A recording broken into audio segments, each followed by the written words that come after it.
Beyond the Steel Sky is an interesting game to me because I love adventure games, and this one feels somewhere between an older style adventure game and a Telltale adventure game.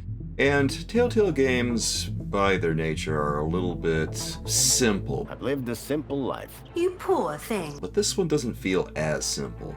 Beyond the Steel Sky feels like it's got a lot more, we'll say, world building. It feels like it has puzzles that are a little bit more challenging. It doesn't feel like it's just trying to tell a story, which is fine in its own right. It's one of the rewards you get for playing an adventure game. It's one of the main reasons you play an adventure game. Soon, I even built myself a playmate. I'm your friend. Call me Joey. But also, it feels like it's really trying to get you to solve problems, and it succeeds in spades in doing that. It's your U-chip that's the problem. It's old. Like you.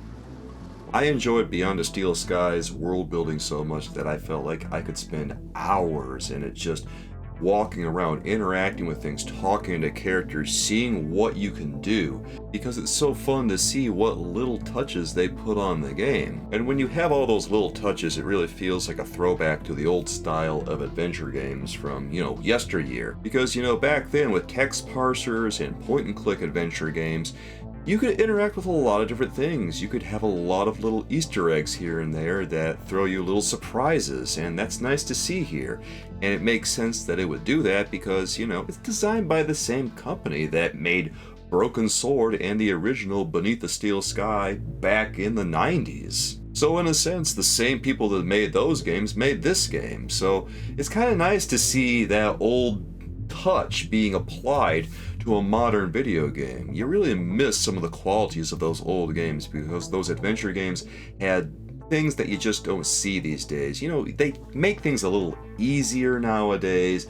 They make them more user-friendly. Neither of those things are necessarily a bad thing, but sometimes they iron out all the idiosyncrasies of the adventure game so much that it loses the flavor. And I don't feel like it's losing it here with Beyond the Steel Sky, because even though I'm playing something that is a huge departure from Beneath the Steel Sky, we have a 2D point-and-click adventure game from 1994 on one end, and a 3D adventure game done more in sort of a Telltale game style in 2021. Yeah, it's a big difference. But even so, I feel like I'm playing a direct sequel, and it's great to see. Now, this is on the Nintendo Switch, so the graphics are pretty nice, but the game can be a little bit janky, I think, and I don't know whether that's just because it's the Nintendo Switch, but it probably is. But that said, since it's an adventure game, you can forgive it a little bit because it doesn't need to be super precise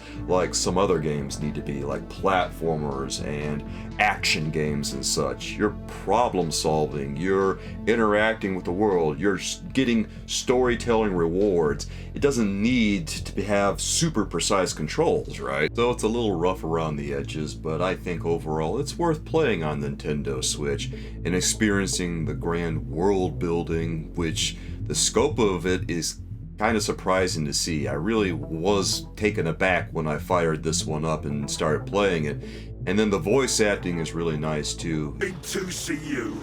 That little jumped up. Even though, Robert Foster does this American accent, and you can tell it's an actor putting on an American accent. The council was made up of 5 ministries. Because some of the words and the way the actor pronounces them are not the way that Americans pronounce them.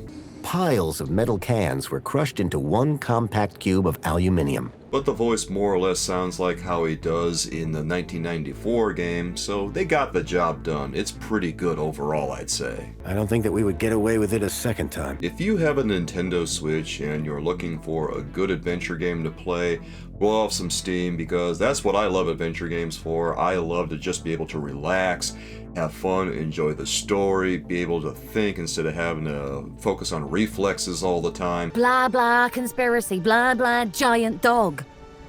This one's going to be right up your alley, I think, despite any issues it might have. It's going to be a little bit rough around the edges here and there, but it's very playable regardless. So if you're into adventure games or you want to try one out, I really recommend you take a look at this one because I think you'll have fun with it. Be vigilant, soulmates. As the old saying goes, eyes on the ground make Joey proud.